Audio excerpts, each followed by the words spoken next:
Bienvenue à toutes et à tous pour cette dernière édition. Ah donc c'est acté? C'est quasi sûr là. Ça y est, c'est la fin, monsieur. C'est le 15e épisode non. qui signe la fin. Ça veut dire approximativement 20 heures de saison. Oh la vache, c'est vrai que ça fait beaucoup. C'est ouf. Alors, j'ai pas calculé, mais... Bah c'est à peu près ça, on va dire 1h20... Non, 1h. Je pense que c'est 1h la moyenne d'épisodes. En termes de temps, on est entre 50 et 1 heure. Ouais. Ah, j'ai pas envie. Mais moi non plus. Ouais, non, là c'est plus drôle. Épisode 14, haha, lol, c'est le dernier, c'était pas le dernier. Épisode 13, pareil. Épisode 12, pareil. Épisode 11, pareil. Épisode 1, pareil. Mais là, c'est plus drôle, là. Non. Là, on se rapproche de la réalité. Voilà. Nous étions dans le déni jusque-là. Ouais, et voilà. La vérité nous rattrape, les amis. C'est le dernier épisode aujourd'hui. Est-ce que vous êtes prêts ? Est-ce que vous vous souvenez où vous êtes, ce que vous faisiez ? Ah oui, moi j'étais en train de me bourrer la gueule à la vodka trifide. Ouais, clairement. Et moi j'attendais Rebecca à l'hôpital. Mais there is a problem. There is a problem. And a fucking red light everywhere. And it sound very loud. In the box of the Rebecca's room. With Brian. C'est Rebecca's room. C'est Rebecca's room. Non, la Rebecca's bas. Oh oui. Oh oui. Et sur ce, c'est parti. Let's go. En avant.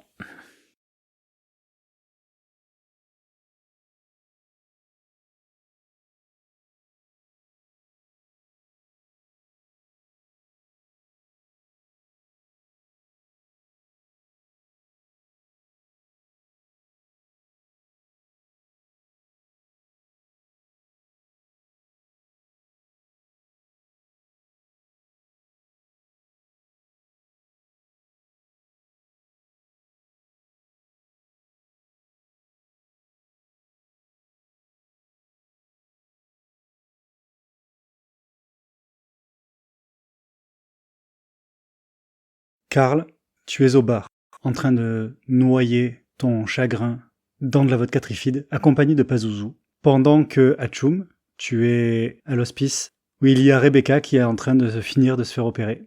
À peine arrivée dans sa chambre, que quelque chose se passe mal. Toutes les lumières passent au rouge. Une alarme sourde se met à retentir derrière la borne d'accueil. Et en te relevant, tu vois donc la lumière de la chambre 12 qui clignote sur le rythme de l'alarme. Je me lève d'un bond. Je regarde cette lumière qui clignote.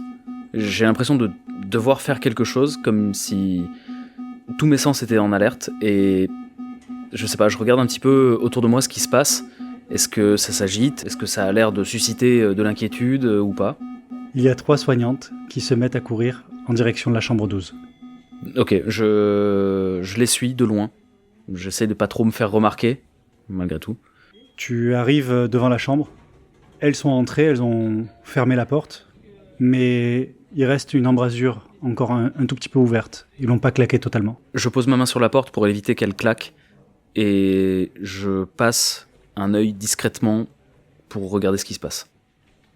Tu vois alors 5 soignants au-dessus de son lit, en train de bricoler des machines autour d'elle, connecter des tubes à son corps.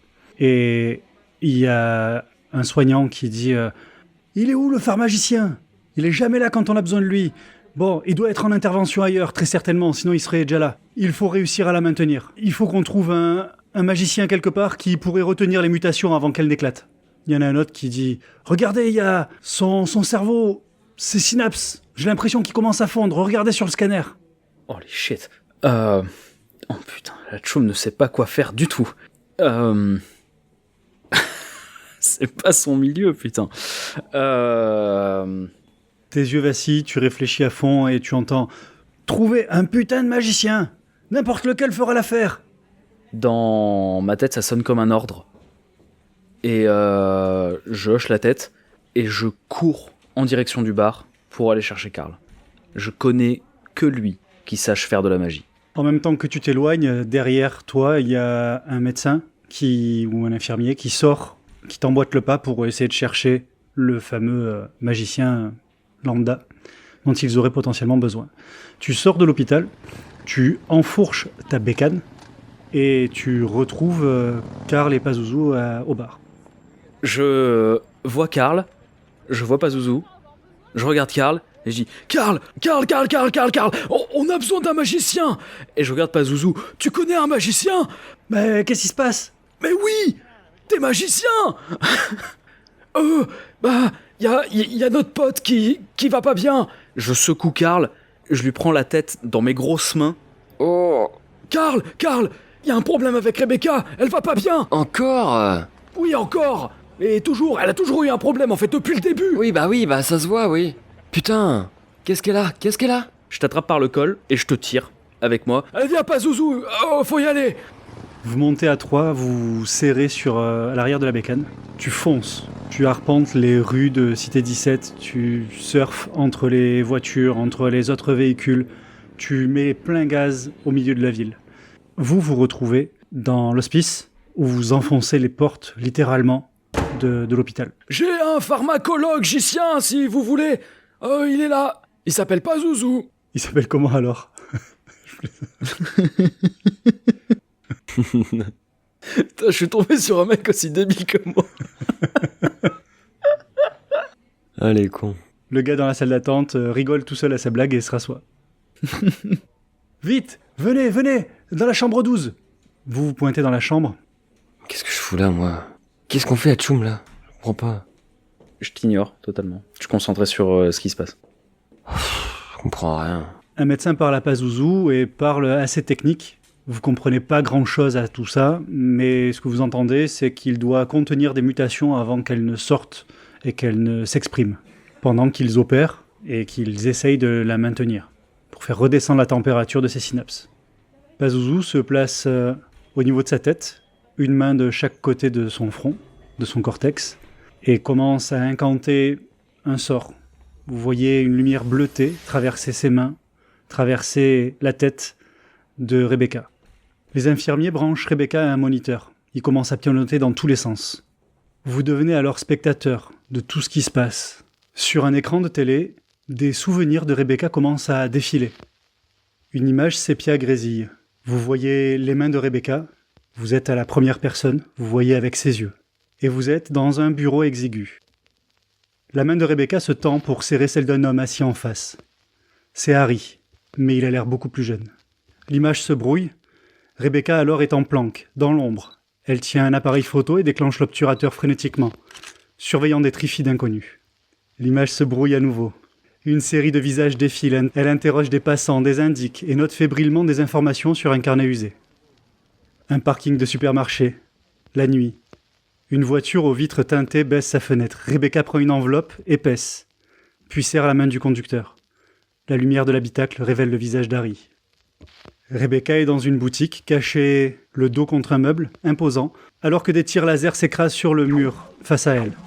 Elle profite d'une accalmie pour sortir d'un coup et lance des stalactites de glace sur des trifides vêtus de vestes au logo des Banana Boys.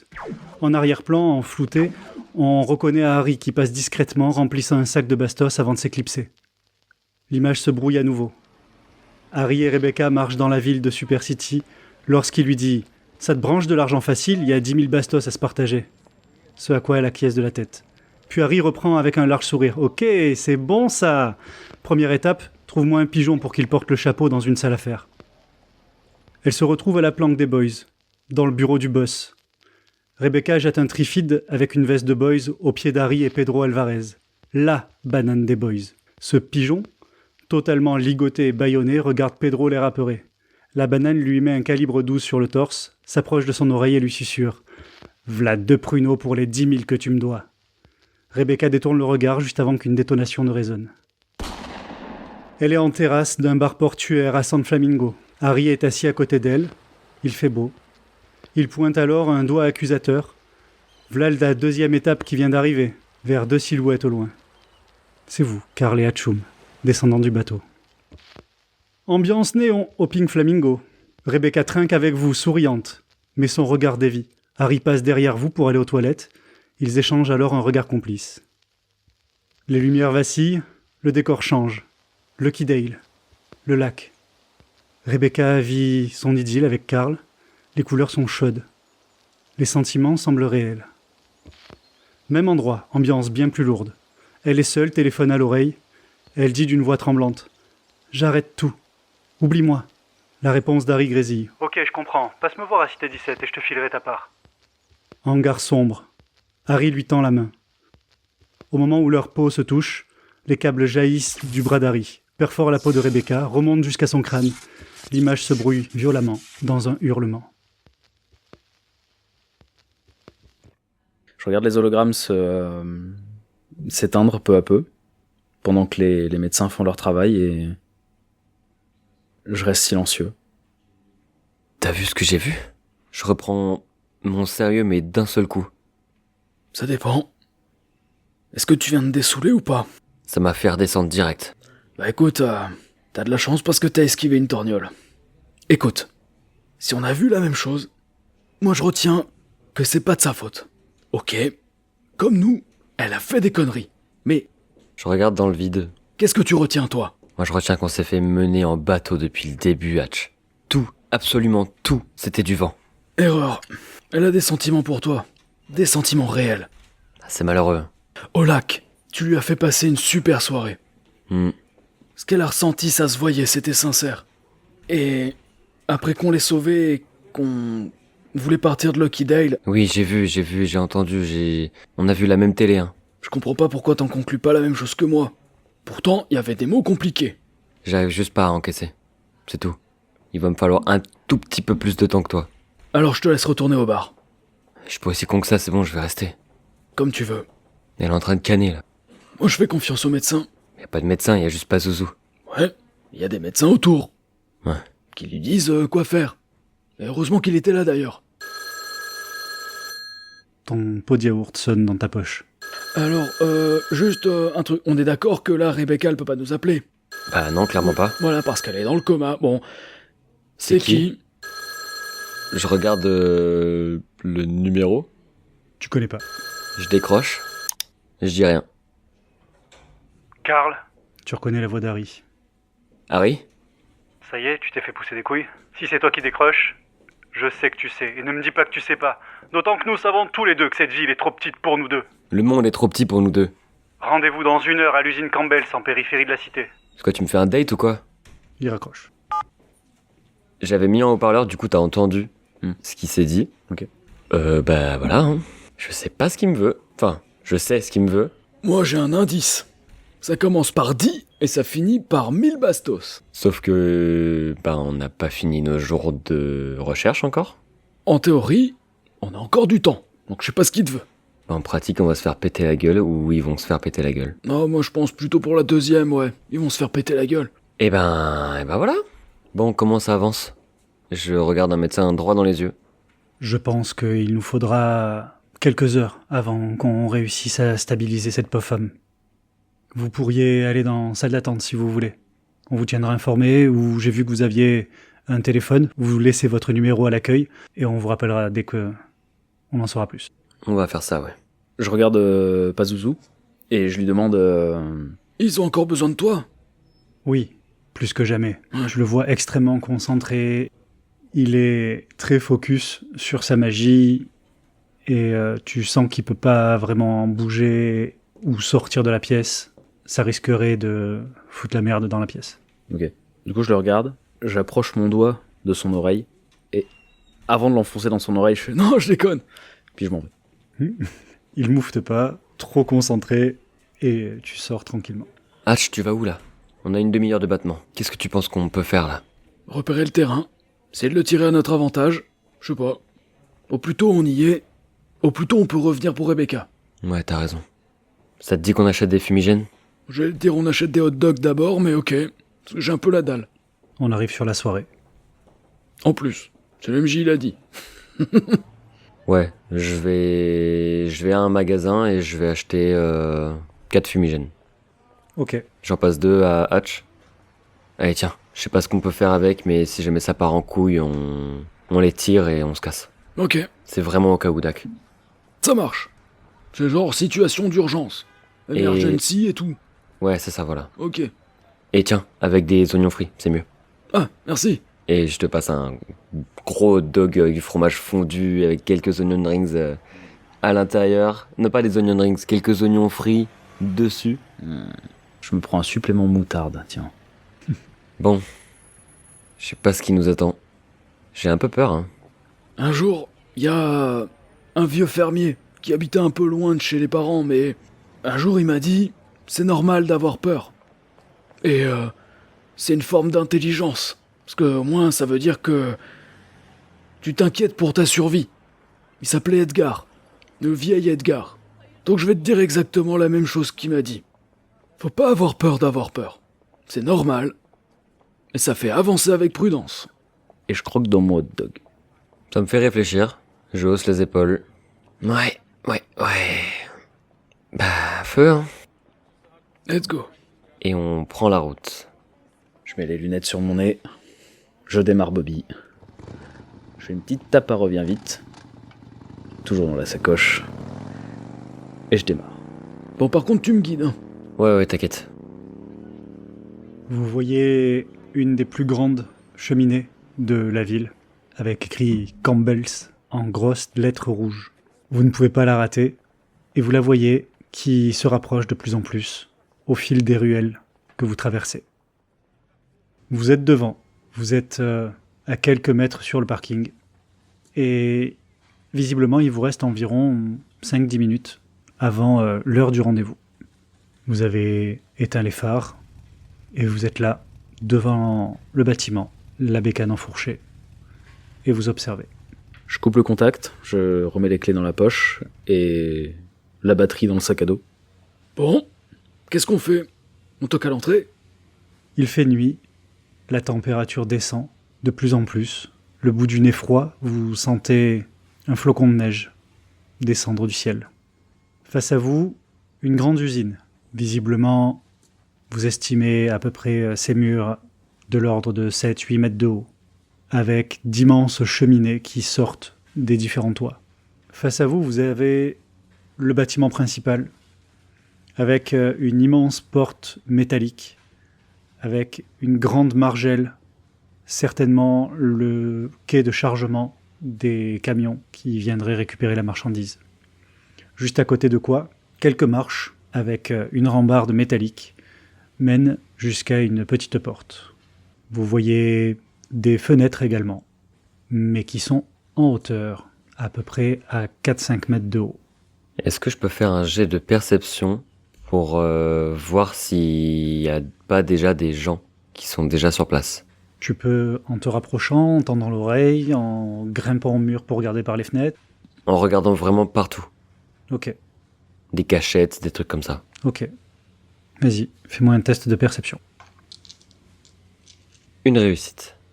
À l'extérieur de la bâtisse, tu ne vois personne. Et tu entends des gens parler à l'intérieur. J'entends des mots en particulier? Non, pas de mots en particulier. Tu entends plein de voix. T'arrives pas à les dénombrer. Ça a l'air de parler comme là en ce moment pour nous, à travers les portes, et vu la quantité, tu n'arrives pas à déceler les moindres mots. J'ai l'impression qu'il y a encore des gens qui travaillent dans l'usine. Je sais pas trop ce qu'on peut faire. On attend? Soudain, un bruit sourd, quelque chose se branche, suivi d'un larcène, très aigu, très fort, très puissant en provenance de l'intérieur. Après quoi, un riff de guitare électrique saturé et dissonant hurle depuis l'intérieur. Oh, c'est une salle de concert! Ça me paraît bizarre. Pourquoi Harry nous aurait emmenés dans une salle de concert? Moi, je trouve pas ça bizarre. Il aime bien se mêler à la foule. Ah putain. Eh ouais. Ouais, donc je pense qu'en fait, il va y avoir beaucoup de monde et il va te choper dans les chiottes. Encore. Quoi? Non, mais t'as raison. Ah ouais, j'ai raison, mais il s'est passé exactement la même chose à San Flamingo. Bon, on verra. Mais cette fois, je te lâche pas d'une semelle. Bah... Faudrait pas que tu fasses une crise de panique. J'avoue, j'avais pas pensé à ça. Eh ouais. Il est là le souci. Hum, Bon, ça a l'air de balancer quand même, hein, ce qu'ils font. Ça envoie du gros son. Ouais. J'écoute le son et je fouille dans mon sac. Je prends un petit pot. Je récupère un petit peu de ce qu'il y a dans le petit pot. Et je plaque mes cheveux. Je refais bien mon iroquoise bien droite. Et tu peux lire sur le petit pot « Vive le dope, fixation béton ». Allez, on va pogoter. Oh là, Ouais, si tu sais pas ce que c'est, viens, je te montre. Je sais pas si c'est mon truc, hein. Bon, je pense que non. T'es sûr d'ouvrir cette porte là? Non. Et toi? Ah bah non, vraiment pas. Alors c'est moi qui ouvre? Ou c'est toi? Parce que ni toi ni moi on est sûr. Donc qui ouvre? On va pas rester là comme des cons. Bah en cas, on toque et on Oui, voit t'as s'ils raison, ouvrent. oui, on va toquer, comme ça ils vont entendre. Ah vas-y, ouvre. Du coup, j'ouvre la porte. La porte métallique gémit en s'ouvrant, révélant un antre industriel plongé dans un air lourd, saturé d'une odeur écœurante de tomates acides et de métal rouillé. Vous faites quelques pas à l'intérieur, vous êtes dans un petit couloir. Le vacarme s'amplifie, ça vous frappe de l'intérieur. Avant même d'avoir vu un groupe de gens à travers des palettes de tomates, une onde de choc sonore vous percute. Vous levez les yeux et vous voyez 2 grosses enceintes comme des frigos dégueuler ce son inaudible, saturé, dissonant. Au centre, encerclé de ces fameuses palettes, se trouve un immense tapis roulant qui avance vers un broyeur industriel d'un côté et continue vers une zone de packaging de l'autre. Sur votre droite, des cuves vitrées laissent voir des milliers de litres de soupe bouillonnante et relâchent de la vapeur. Au-dessus, une passerelle métallique rouillée. Harry, positionné en plein milieu, son arme laser à la main, et juste à ses pieds, qui sort de derrière les cuves, galvanisé par la musique, une trentaine de mercenaires trifides sortent de l'ombre, battant la mesure avec leurs barres de fer. Ils vous font face, ils vous ont vu. Harry tend la main avec son arme laser en votre direction et s'apprête à tirer. Le temps que vous fassiez un tour d'horizon pour observer les lieux, vous voyez toute la scène, je vous laisse l'initiative. Je fais un gros doigt d'honneur. Au fond de la pièce, vous apercevez, de part et d'autre, tout au fond, contre le mur, des échelles qui mènent jusqu'aux passerelles. Je ne vous les ai pas décrites, mais elles existent, il n'a pas volé jusque là-haut. Harry, je suis là maintenant. Qu'est-ce que tu me veux? Il te hurle. Je te veux mort et enterré. Va falloir me tuer plusieurs fois, hein. T'inquiète, on a de quoi faire par chez nous, pour plus que tu reviennes. Et avec les 10 000, ça donne quoi? Il tire. Une rafale laser dévale de tout en haut, jusqu'à toi. 2 traits énergétiques se logent dans ta cuisse. Ah! Tu perds 2 PV. Viens ici que je t'écosse, petit pois! Il y a 4 mercenaires qui commencent à vous encercler, à vous entourer. Surtout toi, tu viens de crier. Putain, j'ai tellement de choses à dire. Là, je veux discuter, putain. Mais il va falloir que tu te rapproches parce que sinon ça va être compliqué. La musique, le bruit, les gens qui te tirent dans tous les... qui veulent essayer de te taper. Si tu te rapproches pas de lui, tu pourras jamais essayer de discuter. 3 gars sur les 4 te tombent dessus. Ils te bloquent les bras, t'en serrent, fais un test de force pour essayer de te dégager. Mais très volontiers. Allez, là. Volontiers. Allez. Les gars, vous allez voler. 3 réussites, dont 2 critiques. Décris-moi comment tu te sors de là. Il y a le 4e qui était sur le point de te massacrer et de t'assommer à coups de barre, pendant que les 3 autres t'enserraient. C'était ça qui était censé se passer. Très bien. Je laisse le trifide me donner un coup de barre, sauf que je l'intercepte lorsqu'elle vient presque toucher ma tête, et je lui renvoie le coup pour l'assommer, et juste j'envoie un gros coup derrière moi pour dégager l'autre trifide. Ils sont 3, tu m'as dit? Ils sont 3 sur toi et un Ok. en face qui voulait te taper. D'accord, donc j'ai éliminé ce fait qu'il est en face. Derrière moi, et l'autre, je le jette. Ok. Bon, par contre, cette fois, je me saisis de mon marteau, et là, le prochain qui approche, il s'en prend un, mais fort, quoi. Les 3 que tu balances derrière toi, en te dégageant, font un vol plané et viennent s'écraser sur des boîtes de conserve. Il y a une palette qui tombe sur eux. Ils se font écraser par la marchandise. Celui qui est en face de toi, ton bourre-pif, lui rentre dans la cloison nasale et il tombe inerte. Karl, Je prends un fumigène, je le décoche et je le jette sur les trifides qui sont le plus proches de moi. Mon idée est de devenir discret grâce au fumigène et je vais pour les assassiner avec mon stylet. vas-y. Un seul test de... Dextérité pour la discrétion. C'est ça. J'ai un échec critique. Oh merde. Putain. Tu lances la fumigène et elle fait pchit, mais il n'y a rien qui sort. Ah. Tu sors ton couteau et visiblement, tu pourras pas passer discrètement ce coup-ci. Je les attaque quand même. J'ai une réussite. C'est mieux que tout à l'heure. Oui, mais bon. Tu passes devant un mercenaire, tu fais un petit pas chassé sur le côté et tu lui enfonces ta dague par la mâchoire jusqu'à l'intérieur de son crâne. Tu te faufiles. Dans quelle direction tu vas? Vers Harry. Ok, donc d'abord vers le fond de la pièce pour monter. Ok, Direction les échelles. entendu. La Ferrari, c'est la voiture. Et les échelles, c'est les îles paradisiaques. Pas mal. Une fausse note retentit. La horde de mercenaires est complètement sonnée par un Larsen. Ils perdront leur tour ce tour-ci. Oh, les gros nuls. Harry, quant à lui, n'en a que faire. Te voit avancer et tente de te tirer dessus. Tu sais exactement à quoi t'attendre. Tu le vois te mettre en joue, tu es en plein mouvement. Je te laisse le choix. Est-ce que tu veux tenter d'esquiver ce qui t'attend, mais passer ton tour d'attaque après? Je prends le coup. Il te tire une salve et 2 lasers se logent dans ton épaule.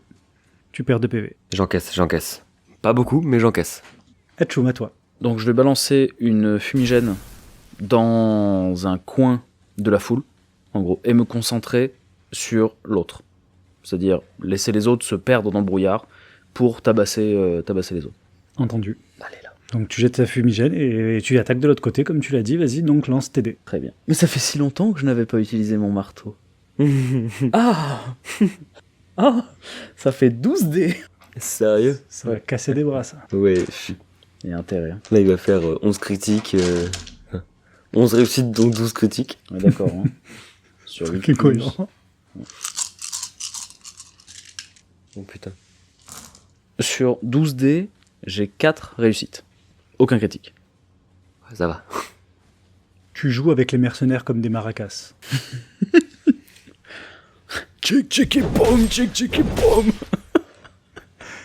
Et tu en fais valdinguer 4 sur ton chemin, dont un qui s'envole littéralement sur le tapis roulant, Oh complètement sonné, est accompagné doucement vers le broyeur, où tu entends... Ça vient donc à Karl. Tu es pile au-dessous de ses pieds, alors qu'il est sur la passerelle, rouillée au-dessus de toi. Juste à côté des cuves translucides, chaudes, bouillonnantes. De la vapeur s'en échappe. Je grimpe l'échelle, je saute face à lui, je suis debout et je hurle d'incompréhension. Pourquoi il me veut autant de haine? Pourquoi il a besoin de me voir mort? Et en même temps, je vois sa poignée de main avec Rebecca, je vois ses regards complices, il y a tout qui se mélange. Je suis en train d'avoir des images de lui et moi en train déjà de se battre sur le tapis roulant et mourir à deux. Je vois la tonne de soupe nous ébouillanter à deux. J'ai l'impression que tout mène à une mort en duo et je me jette sur lui. Cybercouteau en avant. Sur le rythme effréné d'un riff de guitare assourdissant, juste sur ton côté, tu te jettes sur lui. Lance tes dés. Putain, j'ai que 5 dés quoi. J'ai 3 réussites, dont un critique. Il a l'effet pas top top. Et je lui hurle, pendant que le cybercouteau lui tranche sa peau. Pourquoi nous? Putain, on n'a rien demandé! Alors qu'il serre les dents pour accuser la douleur de ses lacérations, il te dit les dents serrées. C'est toi qui as volé l'argent. J'ai juste trouvé un pigeon pour porter le chapeau et récupérer la somme. Mais maintenant, aujourd'hui, t'en sais trop. Tu dois disparaître. Et il tire. La douleur le fait chanceler. Il tire totalement à côté. Un de ses lasers se fige dans une enceinte, ricoche sur un bout de métal et vient tuer le guitariste. Ah non, il n'y a plus de musique. La musique se coupe soudainement, laissant la machinerie vrombir de tout son plein. Les mercenaires sont en bas, voient la scène, s'énervent. Leur guitariste est tombé, ils te sautent dessus. C'est à cause de toi! Et une batte improvisée, un tuyau métallique rouillé, te tape la tempe. Tu perds un PV. Ça vient donc à Tchoum. Je le regarde, relativement mécontent. Et en décochant un coup de marteau circulaire pour en faucher un maximum, je lui dis « C'est dommage, il jouait bien. Sa seule qualité. » 12. J'ai 4 réussites dont un critique. T'es un monstre. Je suis une machine. Le Une problème, machine de c'est que guerre. tu me demandes de faire de la magie, je suis une quiche. Ton coup circulaire percute 4 mercenaires et une palette qui se fait éventrer sous le coup de ton marteau. Les 4 types complètement hagards vont se fracasser de l'autre côté. Les boîtes de conserve explosent sur ton passage, déversant sur le sol de la soupe de tomates de partout. Tu en es recouvert, le sol autour de toi est glissant. Ok. Karl, à toi. Je vais devoir lécher la soupe avant de marcher, putain. Je lui mords l'avant-bras qui tient l'arme laser pour lui arracher son bras en fait. Son bras de merde qui tire. Voilà, exactement. Parce que déjà qu'il a l'effet pas top top, et ben maintenant il va plus avoir des bras. Pas de bras, pas de chocolat. Vas-y, à toi. Ouais, exactement. 2 réussites dont un critique. Donc c'est pas une majorité de critiques, mais quand même. Tu mâchouilles son bras comme un chien mâchouille un os. Il avait son bras cybernétique en avant, arme au poing. Quand tes dents lui sectionnent les câbles, tu ne lui fais pas bien mal, mais il ne pourra plus les utiliser. Il serre le poing et te frappe le crâne de toutes ses forces. Il te fait perdre 2 points de vie. Ça te déstabilise un peu, il a tapé en plein dans la tempe. J'ai pas peur. Les mercenaires se jettent sur toi. T'as l'impression que tu en tues 4, il y en a 5 qui dégueulent dans la zone. Tu vois 4 mercenaires s'engouffrer dans ce labyrinthe de palettes pour venir vers toi, glissent sur la sauce tomate, n'arrivent pas jusqu'à toi, ils se retiennent les uns aux autres, se stabilisent et ils rechargent. Ça vient à toi. Je me mets bien stable sur mes appuis. Je tiens mon marteau à 2 mains, très large sur le manche.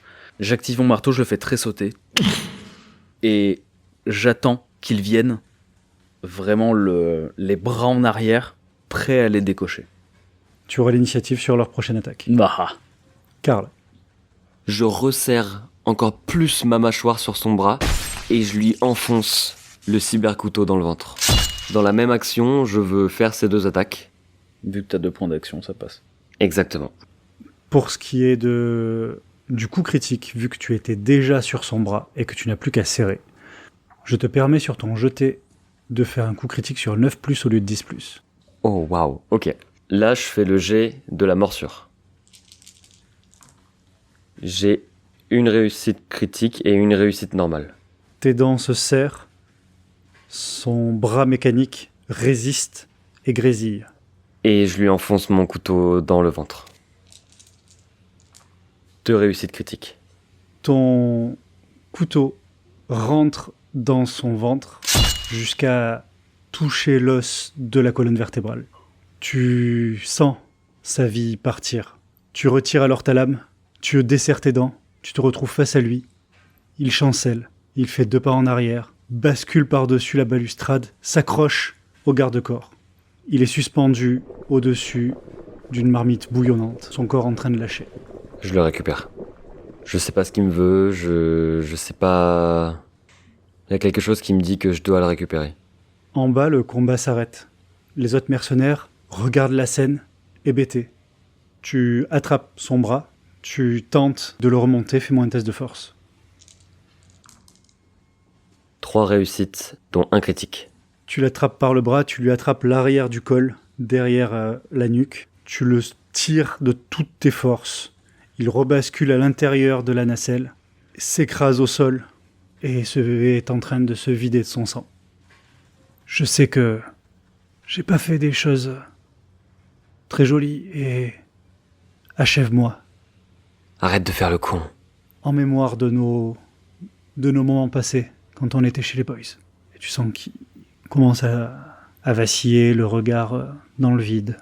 J'essaye de tout tenter, je déchire mes vêtements, j'essaye de de lui faire des garrots, de faire quelque chose. Quelques 30 longues secondes plus tard, il perd trop de sang, tout le garrot ne suffirait pas. Sa plaie béante est trop profonde. Tu vois derrière sa nuque la lumière de sa sonde à repromaton s'activer. Et au moment où elle est censée envoyer les informations, la lumière devient rouge et s'éteint. Les mercenaires ne peuvent pas s'empêcher de voir la scène. Ils se regardent les uns les autres, hagards. Le boss n'est plus là, ça sert plus à rien de se battre. Ils jettent les armes. C'est moi votre boss maintenant. Reprenez vos armes. Ils te regardent, t'as même pas de quoi payer ta mère. Je chope celui qui a dit ça, je le soulève comme une poupée de chiffon, Tu parles pas de Papdou comme ça! Tu le connais même pas! et je le jette. Tu l'as secoué très très fort. Il s'écrase au sol. De là où tu es, tu le vois plus bouger. Complètement sonné. Karl, à tes pieds, tu vois donc le corps de Harry dans ses vêtements de cuir, une banane violette à la ceinture. En vrai, je le fouille. Tu vois dans sa main, évidemment, un pistolet laser à répétition et sa banane remplie de plusieurs milliers de bastos. À vue de nez, tu dirais entre 10 et 15 000.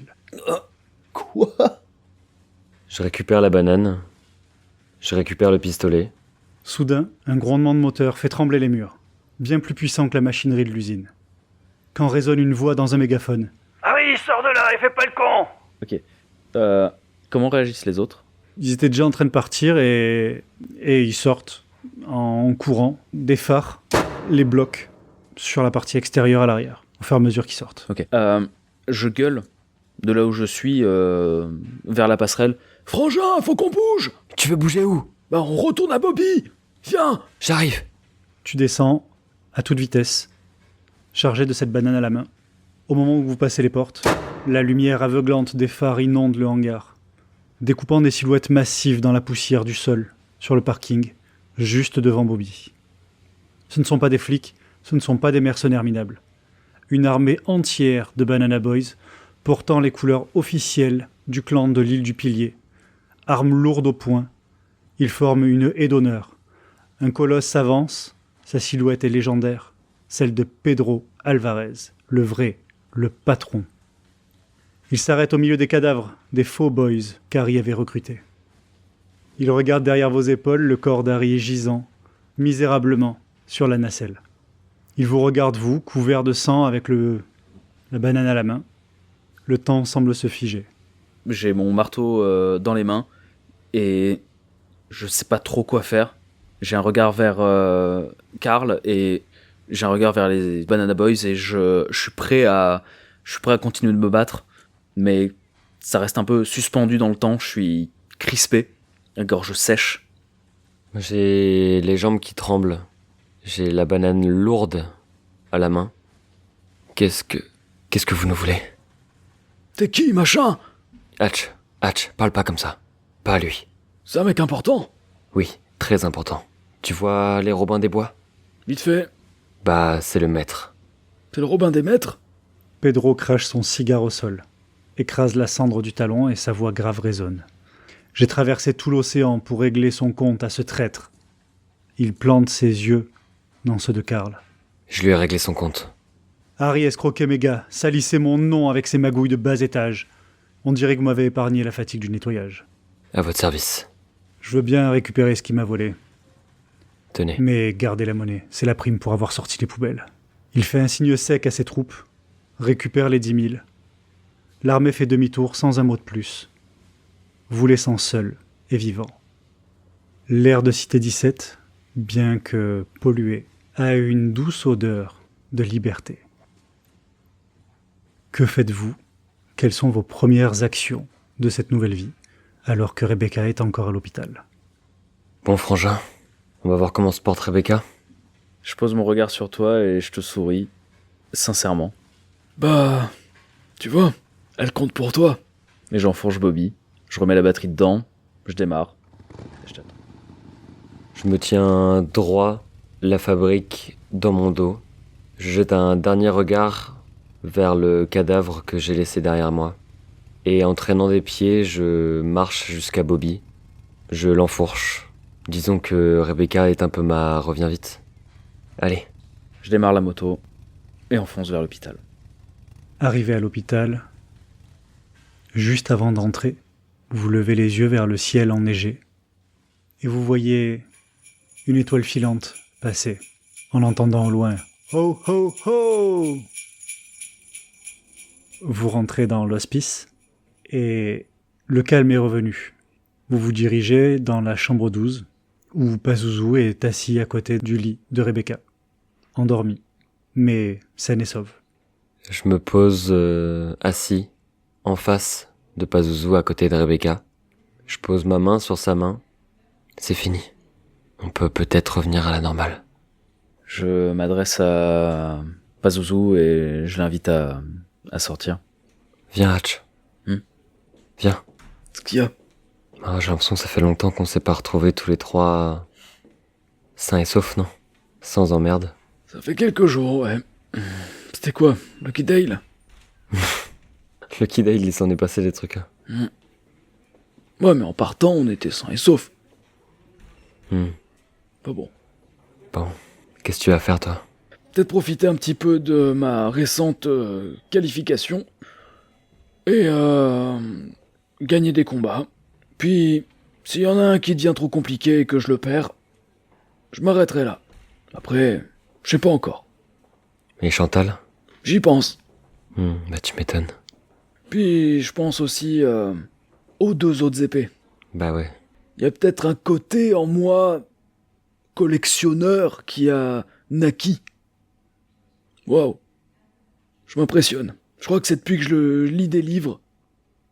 C'est mal, hein? Ouais, ça fait peur. Et toi? Je sais pas. Avoir ce dont a envie Rebecca. Je sais pas, peut-être voyager. Combattre, c'est sûr que non, j'ai eu ma dose. Mais... je sais pas, peut-être rejoindre le peuple de l'âge de l'eau. Ça m'a bien plu, leur philosophie. Mais bon, j'attends quand même qu'elle se réveille. Rebecca ouvrira les yeux le lendemain matin, après une nuit complète de repos. Les garçons, vous êtes encore là? Ah, Toujours. ouais. Pardon, j'ai pas dormi. C'est pas vrai. Je sais que vous étiez en mauvaise posture et je m'étonne de vous voir encore ici, après tout ce qui s'est passé. Vous avez dû être au courant. Oui, t'inquiète pas. Elle baisse les yeux, l'air attristé avec un mélange de culpabilité. Vous avez déjà prévu la suite, je suppose? Plus ou moins. On a des envies, des projets. Tu vas en faire partie? Un petit sourire en coin se lit sur ses lèvres, et en hochant la tête, pourquoi pas? Karl, ça te dit que je me joigne à vous? Évidemment. Mais bien sûr. Et... je m'avance vers elle et je l'embrasse. D'un petit bisou tout doux. Pour ma part, après tout ça, je vais aller dans un bar proche de la cage, retrouver des trifides avec qui j'ai joué la veille. Et curieusement, il y en a un qui m'apprend qu'il y avait un train qui fait Cité 17 San Flamingo. Et je me dis que comme ça passe très près de Lucky Dale, je me dis que j'y ferai un arrêt. Bon, une fois à bord, j'ai compris qu'il n'y avait pas d'arrêt à Lucky Dale, donc j'ai sauté avec Bobby. Et reviens vite, évidemment.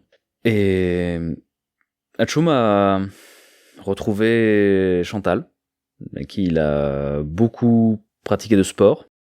Et je retourne aussi voir le maire de Lucky Dale, le bourgmestre, qui m'a donné cette épée. Je le constate assez déçu qu'il ne voit pas Karl, mais je comprends pas trop pourquoi. Mais je lui assure qu'il viendra très certainement nous rendre visite. Et je lui parle de son épée. Je lui parle des 2 autres épées, qui m'intéressent beaucoup. Et je l'écoute beaucoup parler de ses anciennes aventures. Et ça me donne beaucoup, beaucoup envie de faire pareil. Il me vend du rêve. Et s'il y a bien quelque chose que j'ai appris pendant cette nouvelle vie, c'est que si t'attrapes pas un destin qui se présente à toi, il t'arrivera jamais rien. Donc pactage accroché à Bobby, mon épée et mon marteau dans le dos. Je pars à la recherche de ces 2 autres épées. Avec Reviens vite. Après le rétablissement de Rebecca, elle et Karl commencent à s'installer d'hôtel en hôtel, de chambre de guilde à chambre de guilde. Ils savent pas trop où se mettre, s'ils doivent se mettre du côté des assassins, du côté des magiciens. Ils sont un peu perdus, mais c'est pas la perdition qu'ils ressentent, c'est la liberté. Ils sont perdus parce qu'ils ont le choix, parce qu'ils sont libres. Je marche dans les rues de Cité 17. J'ai enlevé quelques jours auparavant mes membres cybernétiques. J'ai enlevé cette mâchoire métallique et le cybercouteau. J'ai laissé repousser mes membres trifides. Et je vais voir un vieil homme dans un coin de rue et je lui demande c'est quoi les enfants de la Providence. Et s'ensuit aussi une longue conversation sur des croyances, sur la vie en général. Ça me fait me rappeler le peuple de l'âge de l'eau. Puis je retourne dans une chambre d'hôtel, je regarde Rebecca dans les yeux, tous les deux assis sur un lit rouge.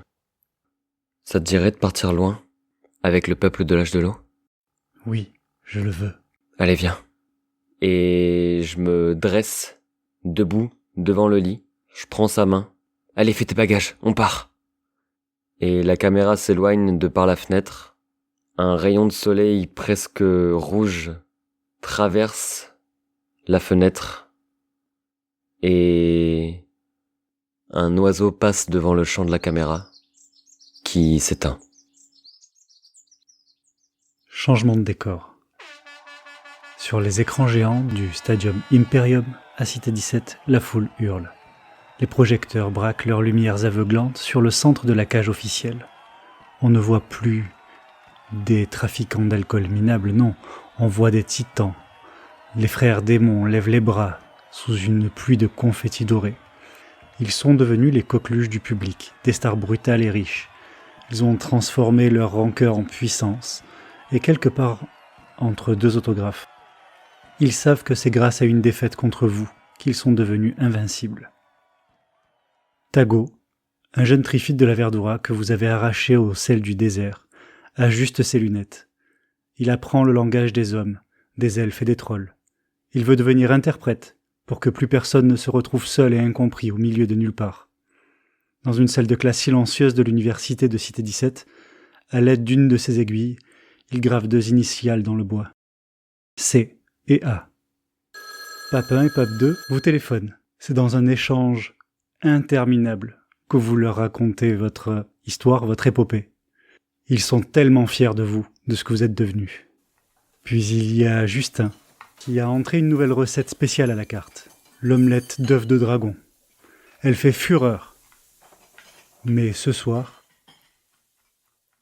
sa livraison d'œufs n'arrive pas.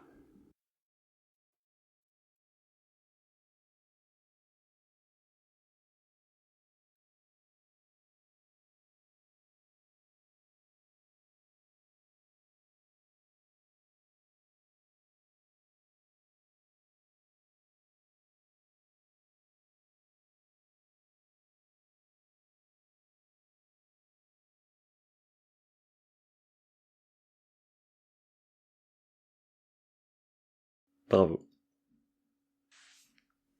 Bon. Pfiou. Alors, Ça fait bizarre. Je suis pas d'accord. Waouh. Oh, c'est la fin. Là, ça me fait bizarre. Waouh. Merci infiniment, Flo. Merci infiniment.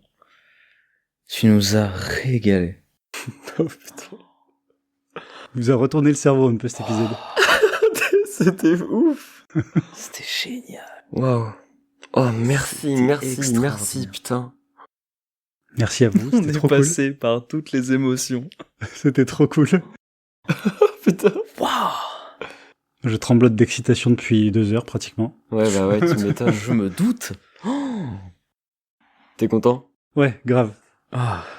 réussir à sortir les choses de sa tête, ça fait du Ouais, bien. ouais, ouais. Parce ouais. que la dernière fois, le dernier épisode, comme je voulais Ça doit avouer, être n'importe quoi. je suis sorti de là, j'en pouvais plus, j'ai le cerveau en compote à minuit. Je me suis couché, comme je t'ai avoué, Colin, à 1h30 du mat, parce que je cherchais une idée de comment faire pour recoller tout ça. Ah ouais, c'est l'envie de bien faire, ça c'est normal.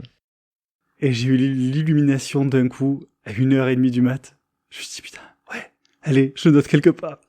Et voilà ce que ça a donné, après plusieurs heures d'échange avec Maurice pour co-concevoir les prémices d'idées que j'avais eues en nuit. Bah, c'est beau, il y a Vous tout qui êtes gavé. il y a tout qui se relie, il y a toutes les petits clins d'œil, il y a toutes les histoires qu'on a vécues. Je peux crever, j'ai envie de mourir, j'ai envie de chialer. J'ai qu'une seule envie, c'est d'aller régler le problème de livraison de Justin. Là, maintenant, tout de suite. La livraison d'œufs de dragon. Ben oui, Et ouais, évidemment. il y a de nouveau un problème à la table de Justin, c'est notre boulot, ça. Waouh, merci. Waouh, j'ai du mal à être Du mal à s'en remettre, ouais. bavard, Trop content que vous ayez passé un bon moment en tous les cas. mec. Ça nous a fait passer un super moment, c'était Et génial. j'espère que les auditeurs aussi ont passé un Oui, bon moment oui, parce oui. que On espère que vous avez passé aussi un Ouais. excellent moment avec cette saison. je me suis jamais autant imprégné d'un perso, je crois. Là, c'est le personnage qui m'a vraiment marqué, quoi. Trop cool. Non, mais j'ai découvert un gameplay aussi. Hein. Ouais, tu m'étonnes. Ouais, j'en tremble et tout. Putain. Trop bien. J'ai la gorge sèche. Waouh. Bon, la baston, là, putain, la baston de ouf. J'ai même pas capté que c'était la baston finale, tu vois. À aucun moment, je me suis dit, bah, Ah c'est ouais. la baston finale. Quand même. Oui, non, mais c'est vrai, mais 30 gars, Des putain, indices, tu t'es fait 16 gars? 13, Non. 13. Tu t'es fait 13 gars, mec. Ouais. Vache. T'es chaud, hein. Moi, je me suis fait Harry, quand même. Je voulais, enfin, Ouais.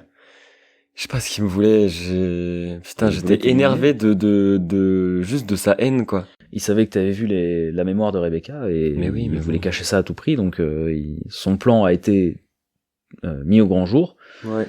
Forcément, il voulait t'éliminer, quoi. Mais 10 000 bastos, c'était totalement un prétexte. Mais oui, clairement. Mais waouh, mais comment Rebecca, elle nous a retourné, en fait, mais, putain. Incroyable. J'ai utilisé toutes mes armes. Oui. Vraiment, enfin, toutes mes armes, mes 2 armes cybernétiques en même temps. Et alors, Même le ça, stylet. Si, dans ce combat, t'as utilisé toutes tes armes à disposition. non, je n'ai jamais utilisé la matraque à caca. C'est vrai, depuis l'école. C'est bien Tu l'as l'un des trimbalé. trucs que j'ai jamais utilisé. J'en ai servi pour faire un moulin géant. Ouais, mais je l'ai même pas anti-flamme-engort, utilisé mais c'est tout. en termes d'attaque, quoi. Ça rend malade.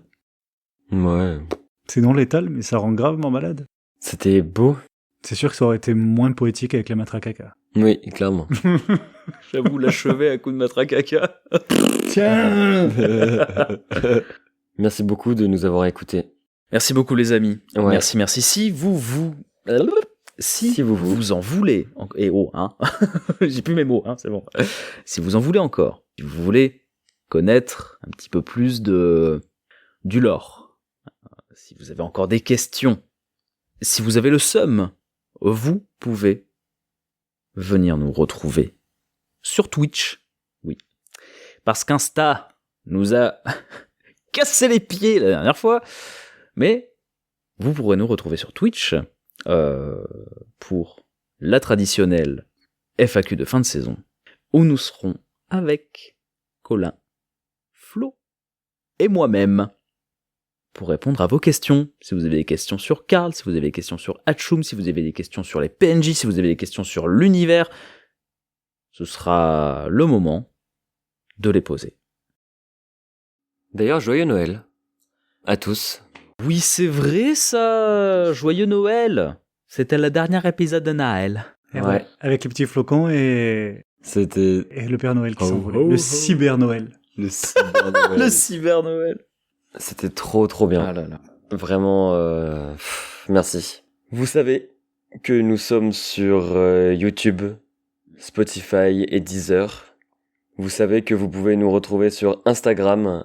Vous savez que nous avons un Discord où il se passe plein de petites choses super sympas.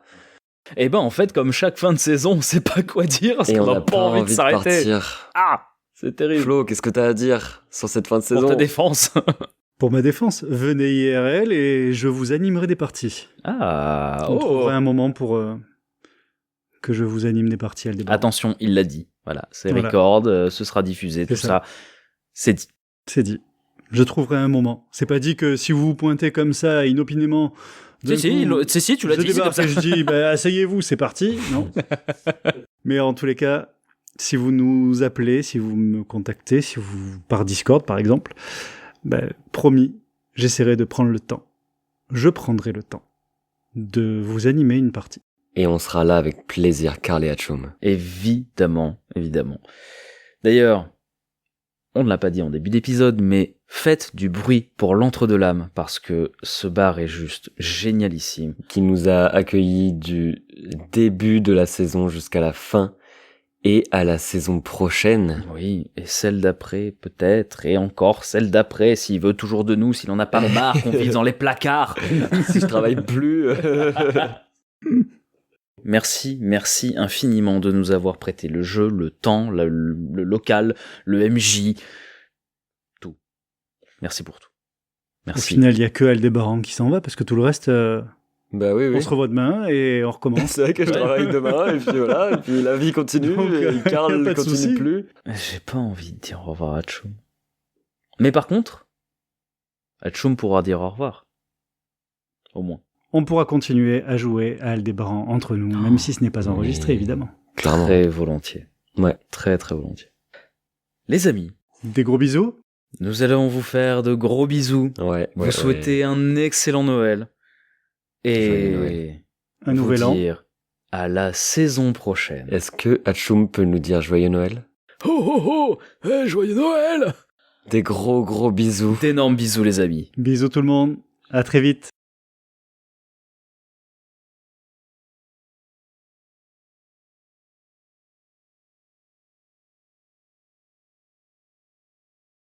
J'ai pas envie de partir. Non plus. Des gros bisous.